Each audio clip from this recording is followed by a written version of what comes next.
And then COVID rolls around, schools are shut down for over a year in some cases, and it's still too much work.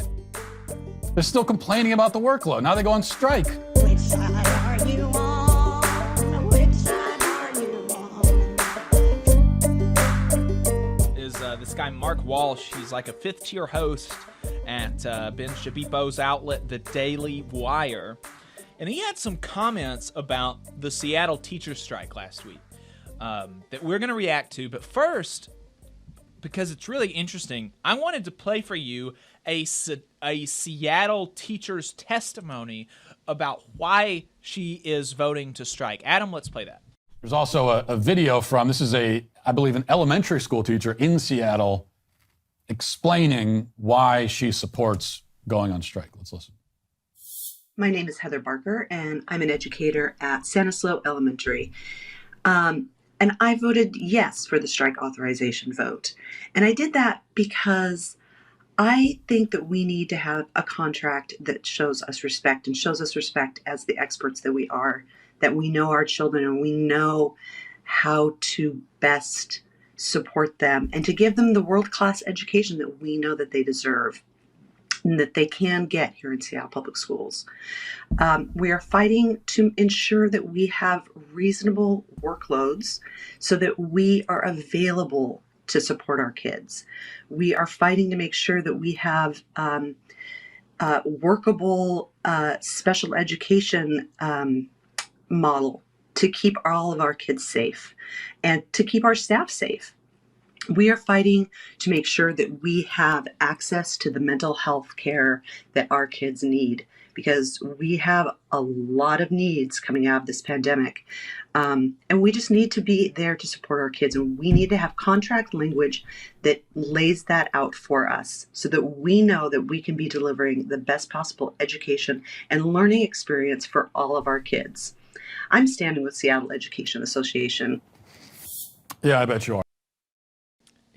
And now I included the beginning and the ending of that so that you know that Matt Walsh played this whole thing on his show amazingly, because it's really, that was a really, really good testimony about why they're going on strike. You know, I mean, just to recap some of the things that she said she was voting for, voting to strike for, she said, you know, better mental health, smaller class sizes, more teachers, respect, more funding for just the general school stuff. You know, these are really important things for the teachers to have so that they can be able to teach, and also for the students to have so that they can learn. I mean, I was honestly really shocked that he played that, because that totally contradicts everything else that he's going to say. I mean, these are the things that teachers care about when they're going through these contract negotiations, when they're trying to get the administration to do right by them and their students. And, you know, no worker goes on strike lightly. And, you know, I would say even more so when it comes to teachers, because they know how disruptive a strike is just in general to the community, right? People depend on schools for childcare. Their students depend on schools to eat and to have shelter. So no teacher goes on strike lightly. The only time, or when strikes happen with teachers, it's a failure upon the district, and it's an indictment of the district that they are unable to do right by the educators, and it gets to that point, frankly. Yeah, absolutely. So let's play then how he responds to that teacher's video. In general, I can't stand these people. I don't think that there's any group in America that hates working as much as public school teachers do. They just hate it. They get like 2 months off a year. They get every single holiday off. They get nice breaks they get a nice I was going to say Christmas break. We don't call it that, right? So they get a nice winter break. They get a smaller spring. But they still get a spring break. They get multiple months in the summer. Oh well, but we still have to prepare for classes, and we got to come in for teacher days or whatever. Yeah, you get multiple months in the summer basically off. No one else gets that. And then COVID rolls around. Schools are shut down for over a year in some cases. And it's still too much work. They're still complaining about the workload. Now they go on strike. So teachers, I was not aware of that teachers just got a whole year off. Adam, did you know that? Yeah. Where was that? I missed that one. Missed it. It's insane. So Adam, having been a public school teacher, having been a representative of public school teachers, what is the fact to fiction ratio in that? Yeah, a lot of bullshit there. A lot of it. The idea, first of all, that teachers don't want to work. Okay, teachers are very hardworking and deal with more than most people can imagine if they've never been in those shoes. I can tell you, I was exhausted every single evening. By the time I was finished, it was a struggle sometimes to make it to the end of the day. Physically, emotionally, mentally exhausting. The amount of decisions that you're making constantly. I mean, you're always on. The amount of students that are under your care and supervision, I mean, it's hard enough to just keep them safe and keep them, where they're supposed to be, much less actually achieve some academic improvements in the process. So, as far as teachers not wanting to work, I mean, there are a lot of people who don't want to work. Those people are management. Those people are right-wing grifters who, make their money that way. We do a radio show, podcast, but we're not making any money off of it. We spend our own money, really, to keep it afloat. But people like Matt Walsh get to live off, his patrons. And I mean that more in the historical sense of, wealthy folks who subsidize such garbage to be on the airwaves. And, the whole argument about teachers have the summer off, all that shit has, people say that all the time. It's always been said. It'll continue to be said. I can tell you, in the state of Alabama, teachers are compensated for 187 days of work. So, do they have some time off in June and July? Yes, they do. They're not compensated for that time, right? And it's very common for educators to get summer jobs, whether it's with the school system directly working summer school. And believe me, there are a lot of teachers, especially single moms who depend upon that summer school assignment to be able to make ends meet. Some work in retail and restaurants and other service industry jobs during the summer. Even if they don't work during the summer officially, there's a lot of work that goes into it. That's unpaid days of training, unpaid days of preparation, unpaid days of getting your classroom ready. I mean, sometimes this is, honestly, they're in there having to mop their own classroom in July, put bookshelves together, paint the walls, put posters up, or undo, everything and shift their classroom to the other end of the school. It's not unusual for teachers to have their rooms changed, from year to year, especially if you happen to be on the shit list of whatever principal you have. So, I mean, it goes on and on. Teachers are compensated for the days that they are at school. Well, and I mean, beyond that, teachers have to work. Generally speaking, a lot of times they're working more than 8 hours in a day. Oh, absolutely. Like how many teachers did you know, Adam, that were able to actually get all of their work done in a planning period if they were given a planning period and they don't have to do anything at home? Thinking about all the grading that you have to do after hours. And so if you add up these 10 months of I'm working 50-hour weeks instead of 40-hour weeks, then you're going to end up at 2,080 hours of work. Like, other people. Yeah, it absolutely. The system relies upon unpaid labor from the educators. They're compensated for a 7.5 hour day, but yeah, no teachers are able to get it done from 7:45 to 3:15. Maybe the driver's ed teacher, or, a PE coach somewhere, Right. has it made that way, so to speak. But even in those cases, typically they're probably coaching something after school. Right. And believe me, those coaching stipends do not even come close to compensating the hours and time that goes into it. So yeah, teachers are putting in 50 to 60 hours a week on average, and that means anywhere from 10 to 25 hours unpaid per week. And then, so he's got this idea in his head, or even I don't know, maybe he doesn't believe it. Maybe he's just lying because public teachers are enemy number one for right-wing weirdos right now. But, he's got this idea in his head about teachers being lazy and how, they get so much time off even though they work.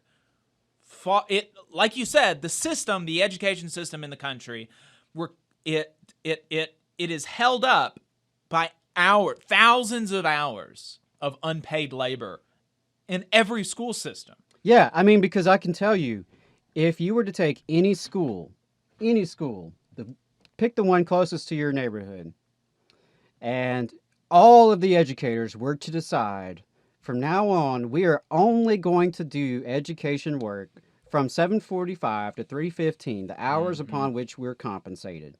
And,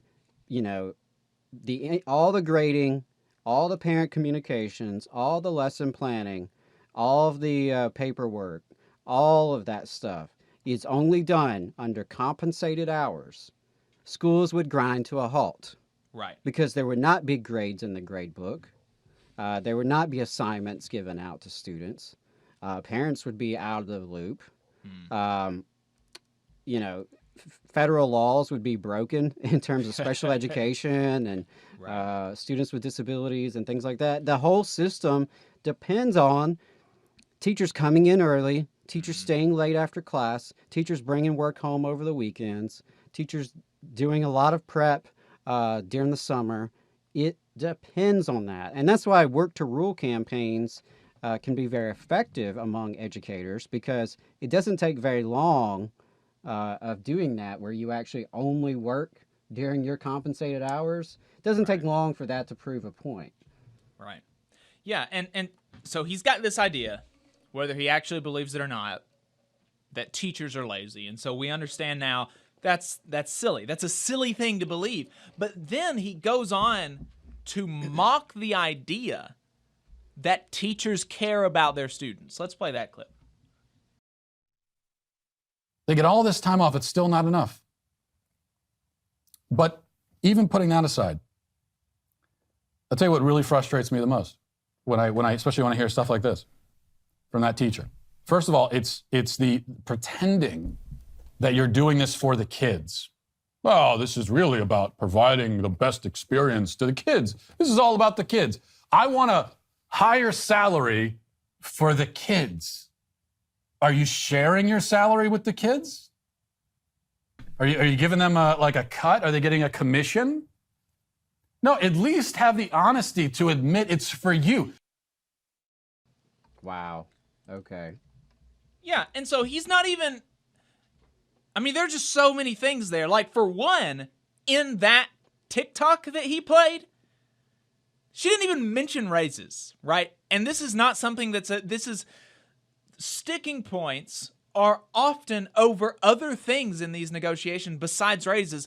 But it's so bizarre for somebody on the right, like a libertarian free market type, to pretend that offering competitive wages will not be beneficial for the people receiving the service, which would be, if we want to think about this in a business, in a capitalist type way, then teachers are the, retail service employees, and students and parents are the customers.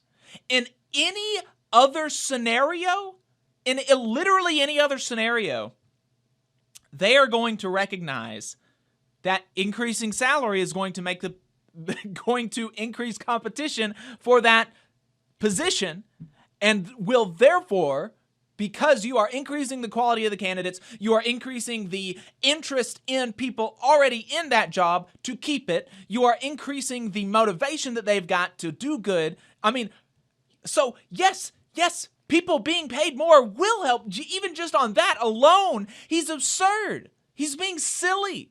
Yeah. That's the whole reason. That's their whole justification for why CEOs should make 1,000 times more than their median employee, is because, oh, the CEO works hard, he deserves it. And if you don't pay the CEO 1,000 times more than their median employee, then you won't get as good of a CEO. Why does that logic not apply to teachers? To people that are supposed to be molding our young people, the next generation in our society. Why would that logic not apply to one of the most important job positions in the country? In the country. If you really believe this capitalist idea that you have to pay a CEO 1,000 times more than a median worker to get a good CEO, that's the only way you can get a good CEO. Only way to make it competitive is to offer them an obscene amount of money, then surely we should be able to agree that paying public school teachers 10% more is going to be better. 20% more, 30% more, doubling their salary is going to be better. You are going to receive a better service for the money. Yeah, and a couple of things I wanted to point out there. For one thing, the studies are very, very clear that teachers make less than other professional workers who have similar education and credentials. Right. Because you have to have a bachelor's degree, you have to have a teaching certification. Most teachers will pursue grad school, they will get a master's or even a PhD. There's a number of trainings that you have to maintain just to teach certain courses, whether it's AP. Elementary teachers in Huntsville went through something called letters training. That was hours upon hours upon hours. There's the national board certification.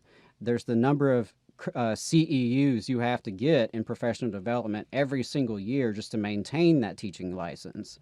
And, when you compare all of that in what you get in salary for all of that to other, white collar professional college degreed workers, they're doing better in private industry by and large. Right. So then the question is, okay, well then why do people do it? Well, they do it because they actually like kids. They actually want to make a difference. They want to support young people. Maybe they had a teacher that shaped them as a positive role model in their life. Maybe they have a certain passion for a subject matter they want to share with kids. Maybe they're just good with kids, right? And good at building relationships and helping kids.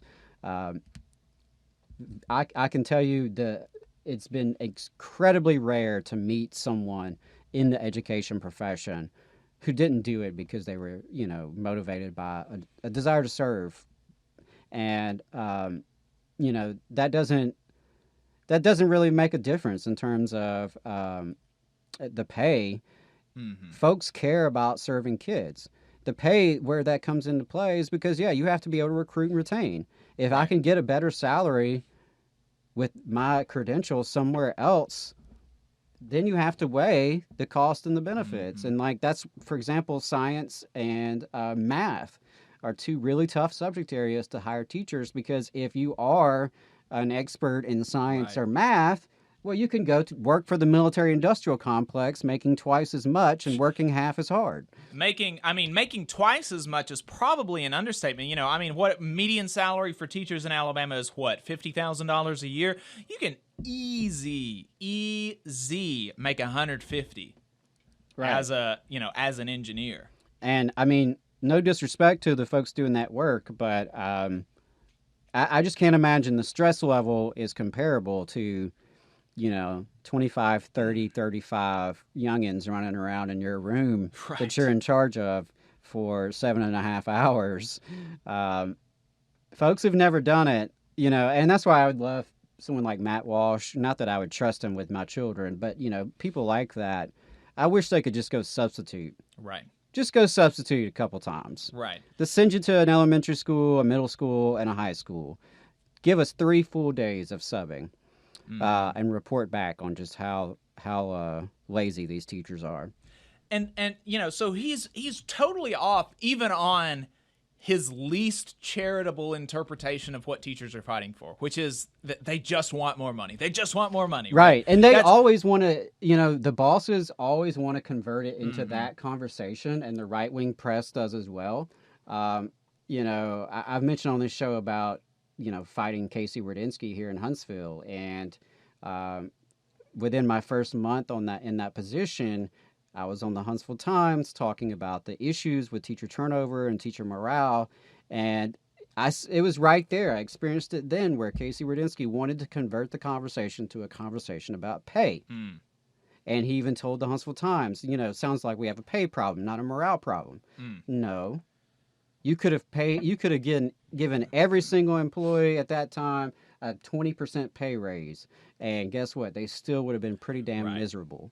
Now, some of them probably would have stayed for that, right, to pay their bills, because that's ultimately what undergirds everything we do as workers operating in this society, is that's the only way we can make a living. The only way we can put food on our table and a roof over our head is to sell our labor to somebody. Right.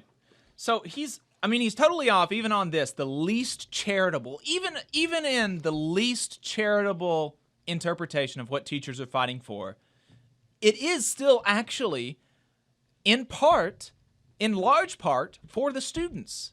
It would actually help the students if teachers were paid more, if they were paid more competitively with their private sector, non-education counterparts. Right, because you want the best and brightest teacher for your student, Exactly. right? Everyone wants the best for their own kids, and everyone would want the best possible people filling those roles as teachers, because you're trusting your child with these adults for 7.5, 8 hours a day. You're trusting your kid's life, right, and their future, right. And so that's the bizarre thing, is why wouldn't you want the best possible people? But beyond that, he doesn't even mention all the stuff that doesn't explicitly help the teacher, but would only explicitly help the kids, like increasing funding for mental health staff, bringing on more mental health staff. That's not going to help the individual teacher. I mean, it would probably make her work life easier, because she's going to have some experts to help her deal with, maybe issues that a child would have. But that's not something that's directly related to her. Right, she's not going to get a bonus in her paycheck for that. Of course, he doesn't mention anything like that. Increased funding for, like books, or for technology, or hiring more teachers, not just having a higher salary as a teacher, but bringing on more teachers to decrease class sizes. That's not something that is putting money in their pocket. It is making their work life easier, which will make the position more competitive. But that is in much larger proportion just helping the students. And he doesn't mention that in there when he's saying, don't insult my intelligence by pretending that you care about children. Like, of course, these people, like, the idea that teachers go into teaching because they just want to make money and not work. It's so detached from reality. I was considering becoming a public school teacher, and maybe I still will. I don't know. Maybe it's something that I would like to do at some point. But the money is the thing that keeps me from it, and I'm somebody that is interested in it for not the money. But if I could make a competitive salary, I would be much more likely to go into teaching. But I was going through like a mid-college crisis kind of thing, and I was thinking about dropping my major. And I went back to my old high school, and I talked to my favorite high school teacher, the teacher that had one of the largest impacts on me, that I really had a lot of respect for. I could tell that he really cared about the curriculum. He really cared about his students. He really cared about fostering an appetite for learning, and I mean, just all of the good things that you could say about a teacher. This was that guy. And I went to him and I was like, I'm thinking about changing my degree to math and secondary education. And he told me not to do it because I would hate it. He said I would hate it, not because, and he hates it, not because of the children, not because of the job, the teaching part of it. He loves that. And that's the reason that he went into it. And that's the reason that he stays doing it. But he says all of the oversight that you've got to have from management, all of this nonsense that you have to put up from the school board, from the superintendent, all these politics, all of this, this other extra stuff on top of not being paid well. The not being paid well was like the fifth or sixth thing he mentioned to me as to why I should not be a teacher. And so, that was really sad. That was a really big bummer for me to hear that, this person that I have, that I had and I have a lot of respect for, and that is a really good teacher, he does not recommend people go into teaching. Yeah, that actually tracks with the conversations I've had with good, experienced teachers. I'm trying to think back if any of them were supportive of folks pursuing education. And I honestly, I can't think of any. I mean, everyone I can think of, people, like the one you're describing, who really are like top-notch teachers, the type that you aspire to be, Right. the type you want your kids, to be exposed to. And, without fail, they all discouraged their own kids and grandkids from entering the profession. Whenever they had student teachers or, college kids coming in for field experiences, they were very blunt with them about, like, you need to know exactly what you're getting into. Right. It's not just the fun parts. And, because there is something fulfilling about teaching that is hard to replicate in other jobs. When a kid gets something, when that light bulb goes off in their head, and you help to make that happen, when kids come to you a year later, 2 years later, 5, 10 years later, and say, "Hey, you made an impact on my life. Here's all the cool things I've been doing as an adult, and it's thanks to you in part." There's something there that can't be replicated. But there's a lot that comes besides that, Right. in terms of the workload, in terms of the treatment you receive, and being targeted by right-wing cranks, such as this guy we're discussing today.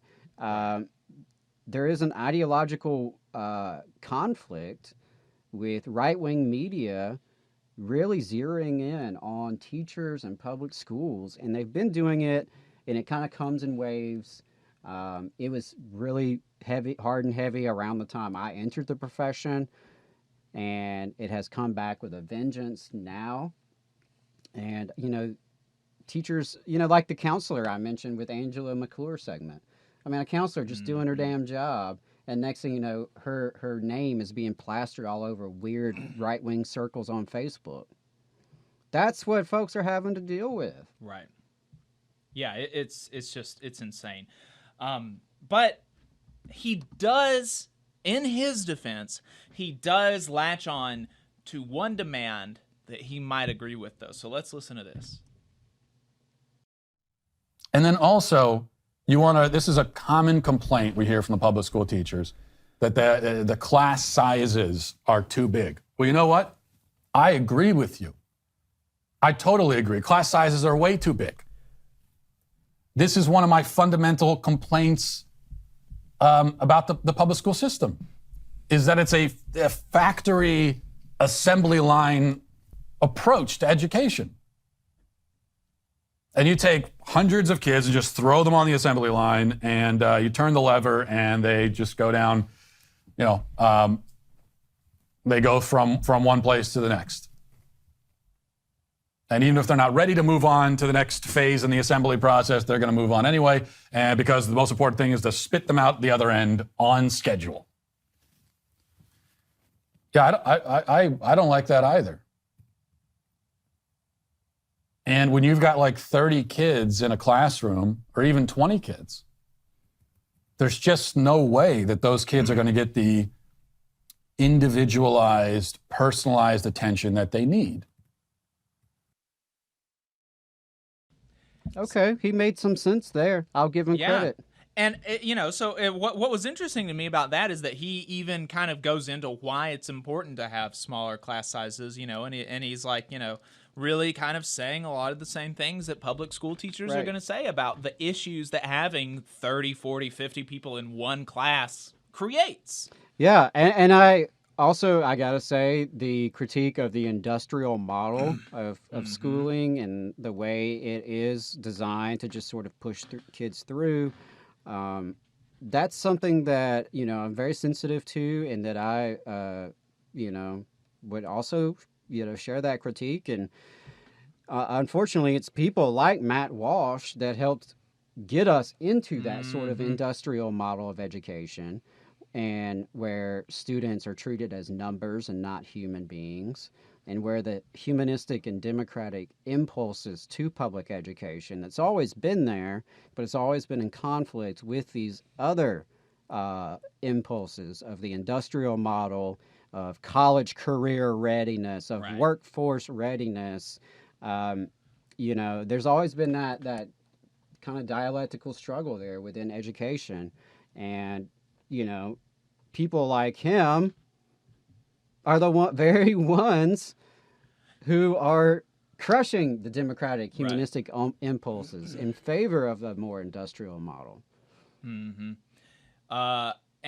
it's interesting. Emma Vigeland on the Majority Report just had a really fascinating interview about student debt on Thursday, I believe it was, and they talked about how in the 60s there was a poll that said of like incoming freshmen that said, the reason that, and it was something like 60-70% of incoming freshmen said that the reason that they were going to college is to become a more well-rounded citizen, and these kind of lofty humanistic ideal type stuff.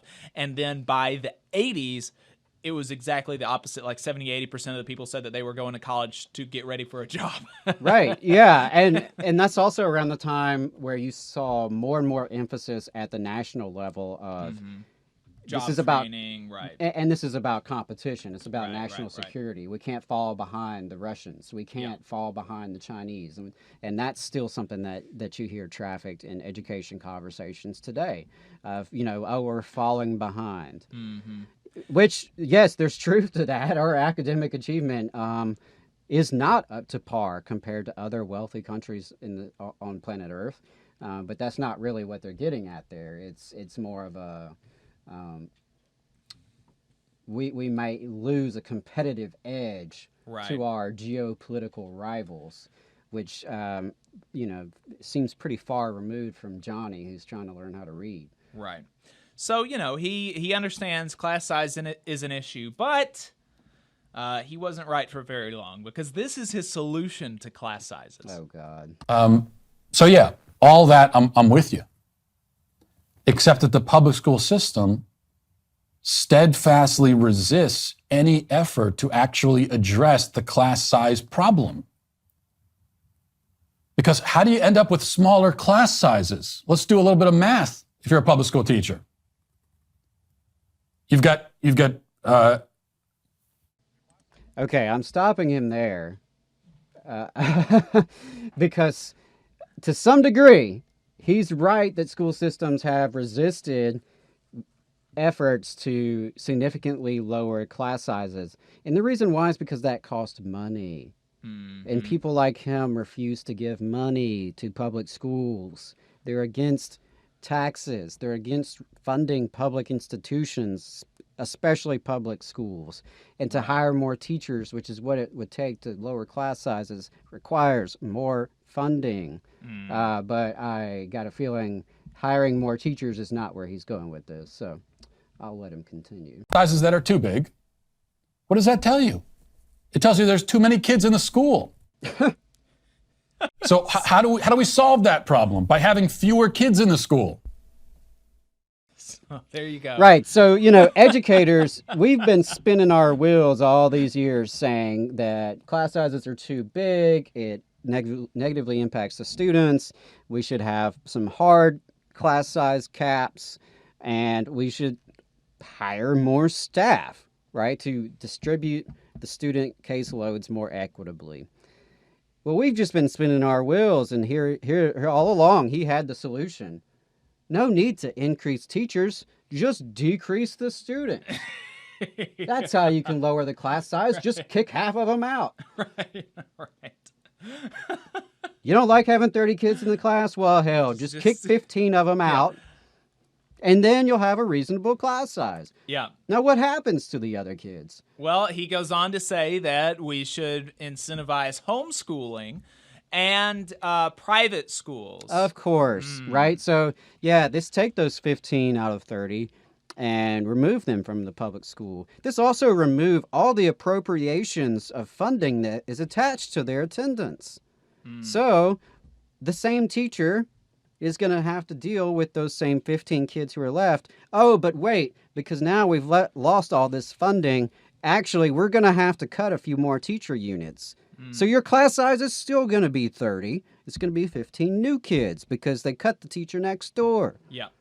Yeah, the idea that increasing private school attendance and homeschool attendance is going to decrease public school class sizes is such an asinine thing to pretend to think. Because this guy, he's doing like I this, think he knows better, yeah. He knows Yeah. that's not realistic. there is zero chance that this guy, if he has either he's an idiot and he has no understanding of what would actually happen, or he's lying to you. And both of those are not good for you.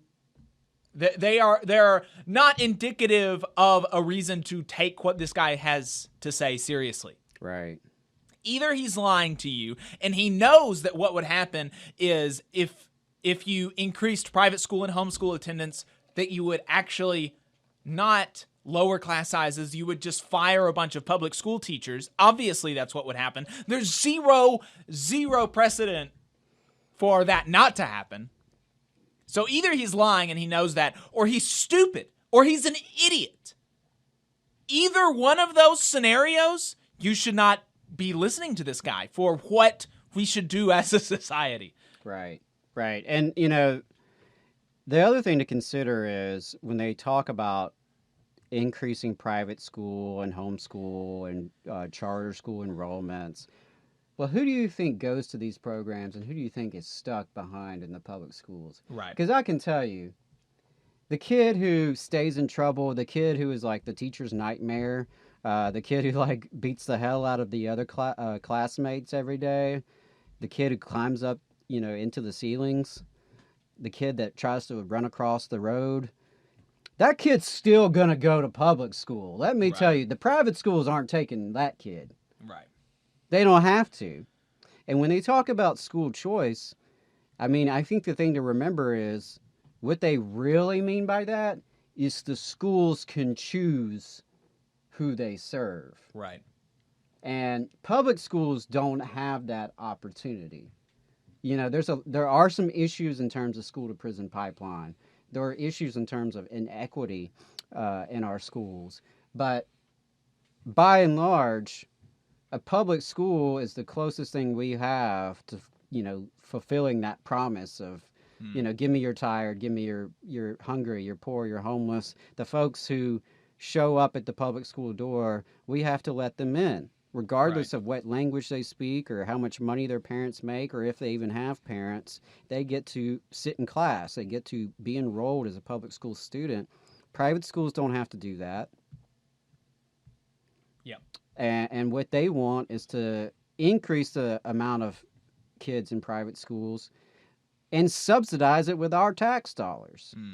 They want to use public funding and put more public money into private hands. And that's always what all this shit's about, ultimately, in all its various strands. Some of them, you have the Matt Walsh types who, would want vouchers. They want tax dollars going to you as a family that you can then turn around and write that check to, the Christian school. Right. But then you also have the more corporate-minded folks who realize they can make a buck off the system as it is, right? And instead of letting teachers, the experts, have control over curriculum and assessment, no, we're going to sell them millions of dollars of products. We're all going to get them on a script, teaching from a script, using our copyrighted materials that the school board has to pay for every year. Or this get rid of support staff from the district and rehire them under a temp agency so we can get a little cut. Yeah. It's all putting filling private pockets with public dollars, and it's never about helping the kids. They have no solutions to actually improve academic achievement. At best, they're speaking to people on an individual and a family level, and by all means, do what's right for your family. If you think that sending your kid to a private school or homeschooling them is the best thing for you and your family and that child, you have that right. But you shouldn't have the right to expect all the rest of us to pay you to do that. Right. And to take money out of our public schools and give it to you to subsidize your private choice. I think that's just too far. And ultimately, there's a lot that's connected to segregation in this movement for vouchers and charters. Segregation, not just by race, but by class, by ability, right? Because how many special ed students you think they're eager to let into these private Christian academies? Right. Yeah, of course, not very many. Of course, not very How many, many. And we've seen the reports about the studies detailing how it is. The thing that they always say in defense of private schools is like, oh, they get better results. They get better. Look at how much better their test scores are, or whatever. And you're never measuring apples to apples, right? You can look at the studies and see that, oh, hey, wow, that's weird. This private school turned away all these people with autism or ADHD. Oh, this private school turned away all these poor people. Oh, this private school has really, really lily white, really rich classes, students. right? So, why is it that they have better test scores? Because they pick their students. Public schools don't pick And their that's even when and if they do, Right. Because a lot of times they don't. right, yeah, and a lot of times the quality of the private schools is not nearly what they make it out to be. Mm-hmm. It's just that they get to pick the kids that are there, and that makes all the difference in the data points. But I think folks would be mistaken if they think that these private schools are offering some kind of vastly superior education with vastly superior teachers. I'm not disputing that happens, right? Because obviously the elite of the elite send their kids to very elite private schools that are doing, pretty amazing things because they have the ability and resources to do that. Right. But there's also a whole lot of private schools out there that are no better on a practical level than the local public school, but it does allow, the family to congregate with families that they want to congregate with. You just saw a clip from the Valley Labor Report. We are live every Saturday morning from 9:30 a.m. till 12:30 p.m. And we pride ourselves on keeping all of our content free to everybody so that we can talk to as many working folks as possible. If you support the work that we're doing, you think that it's important, you think that it's good, then consider making a monthly contribution to the project, and you can do that on our website, tvlr.fm.